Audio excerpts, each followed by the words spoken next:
How's Andrew assimilated to the offensive line? Andrew's doing well. He's from day one, the type of personality he has. He's a worker, and I really believe that's why he is where he is in his career, because from day one he had something to prove, and he'll continue to take an approach like that. And in our offensive line room, he fit in very well, and he'll be one of the five that's going to be help us become a better offensive line.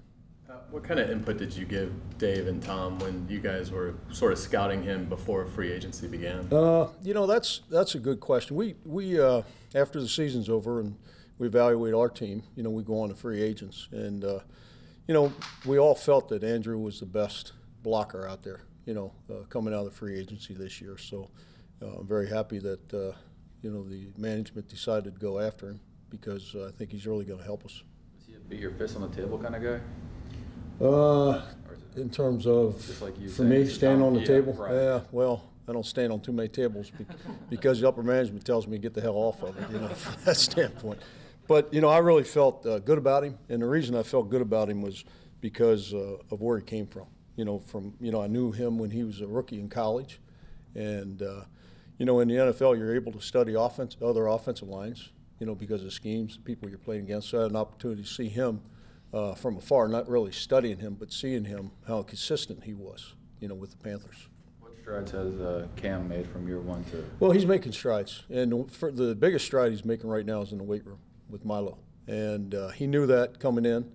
As a first-year guy, as a rookie, you really never experience those type of things coming from college. And in college, most players really feel that they're doing what they need to do to get ready to play, but when they get on this level, they find out, wow, I really need to do some things. And Milo does a great job with not only Cam, but the other offensive line. And Cam's number one goal for himself and for us as a staff was to get him stronger.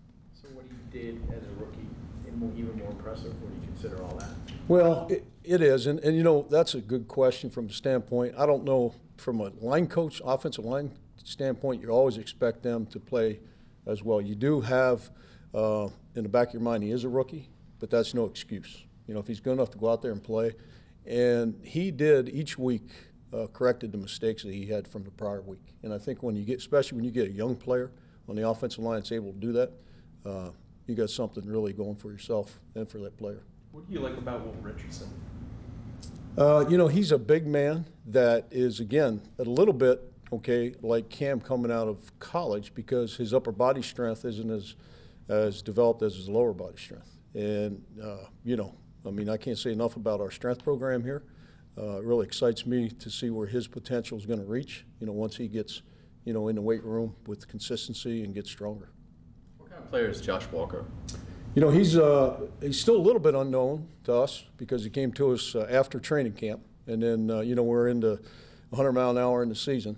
So I did get an opportunity to look at him. But a lot of my evaluation up to this point still is without pads on. Because he was with us when we put pads on, but it wasn't very long, and then we had pads off. So I'm really excited to see how he is, along with William Pales, once we put pads on and get into training camp. How hopeful is that to have two guys like that spent the entire year maybe inactive, but they were able to kind of come along for the journey and now have that experience coming into Oh, it's great, because they've learned the offense, and they've learned how it's the structure of the offensive line is going to be in the room. They did a great job last year, both those guys, with obviously most of the time they're on the scout team. But, we always prepare those guys if they're going to be they could be one of the 7 dressing. We always prepare them to play. With the non-padded work, what do you gain from OTAs for your group? Yeah, we gain we try to do as much as we can. It's, obviously you don't have pads on, so we can't use our pads, so it's all feet and hands right now. But it's more of a tempo, in and out of the huddle, understand the play, get acclimated to the speed, of the game. And you get enough, but you don't get where the evaluation process isn't really going to start until we get in training camp when you get pads on. Do you have a sense of how your job may change or how you're going to have to teach differently because of the new helmet rule? Yeah, that's another, I was fortunate when this all came with John Madden, they asked me to come down to with the competition committee. And I was there, one of the coaches, there's two of us, and we were there with the whole competition committee. So they asked me, and John Madden was on a teleconference, so they asked me my thought process. And I shared with them that I've always believed, coaching high school football, college football, now in the NFL, that you have to play with your head up and your eyes open. And you have to keep your neck bowed. You don't want to duck your head whether you're playing offense or defense. I've always been, and maybe the reason is I'm a son of a high school coach, that I was, that's something that always stuck out to me. So therefore, when the crown and the helmet conversation came up, my insight was we as coaches have to do a better job of teaching the players and correcting them to keeping their head up and their eyes open. And as Doug Marrone told the team the other day, it goes back to the old saying of see what you hit, from that standpoint. And your weapon is protection, your helmet's protection, not a weapon. So in our offensive line room, whether it's here or other places I've been, when a player lowers his head, I stopped the film and I said, don't do that. Don't do it. And if you go tackle on interception, always see your target. And every drill that we do, we keep in focus that we don't want to turn our head one way or the other. So, it's a challenge. The challenge is going to be for the referees, the guys that are going to referee the game. But for us as coaches, I really believe in the status of the rule, because we need to take people that are going to duck their heads out of the game, because everything filters down. It filters down to college, to high school, to the peewee, all right? And we have to set that standard. So it's really an attention getter right now until they figure out how they're going to, referee it. But we as coaches, my belief is we have to do a good job in our room and teaching the safety of the game, continue to teach the safety of the game. You guys led the NFL in rushing last year, so where do you improve? How do you get better? Well, it's a clean slate, and it's what Coach Marrone talks to the team about. What I've always talked to the linemen about, I put a 1, a 24, the letters to the AFC Championship and the AFC Championship game and all those the South Division, and I put it on the board first day, and then I erased it. And I said, it's all gone. I said, the biggest thing it did for us as a team, it set standards.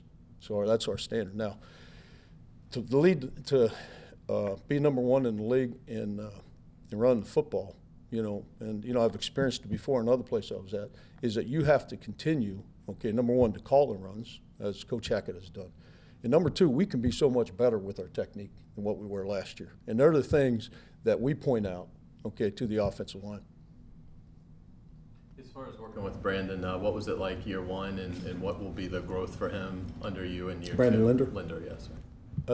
I think he's going to be, he's a leader of the offense, he and Blake, and people look up to him. Obviously, he's in a position that he makes a lot of the communication, to the other offensive line.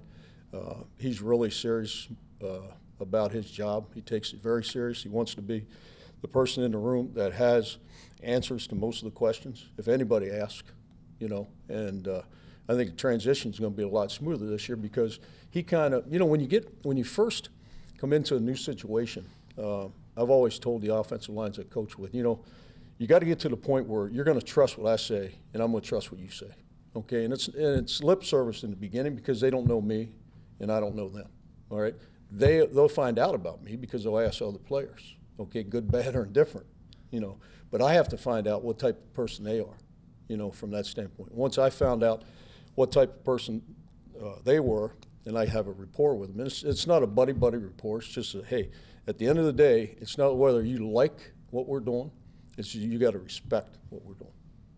Seems like you feel pretty good about the left side of the line. Is the right side the same level of confidence? Well, it'll get there. We're still in the, we're still in the growing pain, having growing pains all across the board. But I think the right side, with Jeremy Parnell, he played, he missed some games last year, but when he did play, he played well enough for us to win.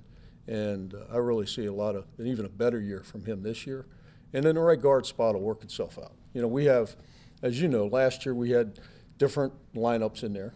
And that's a training that, we have to do within the offense. We have to train people to be able to, very rarely, I think I did it once in my career. I had a group that started 38 straight games. I don't know if that'll ever happen again.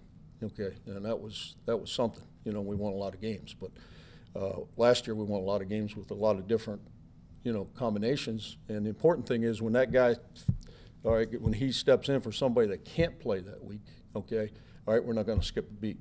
And as I tell them, and as most coaches do, but in our room, hey, guys, if so-and-so can't go, you step in, we expect you, okay, all right, to play in the level that he played. So get yourself ready to play. Is right guard the one spot where you can see movement as far as the starting lineup goes? That'll tell. I mean, AJ Cann did some things better in 2017 than what he's done. Okay, and I wasn't with him, those first couple years, but I watched him on tape. He's improved in a lot of areas. When he gets back on the field, because when he was on the field in phase 1 and phase 2, he was really working, okay, on his, and everybody has weaknesses. Everybody does. And, it's up to us as coaches to make sure that we identify them for the player, and then it's up to him and us to make sure that we work on them. But I have confidence in AJ Cann. I mean, I know what people are looking at and talking about and everything, and I'm not going to put anybody on a pedestal, anybody in our room. But I'll say this, I'm not going to kick him to the curb because I think he could be too good of a football player, okay, in my opinion, all right, not to have confidence in him.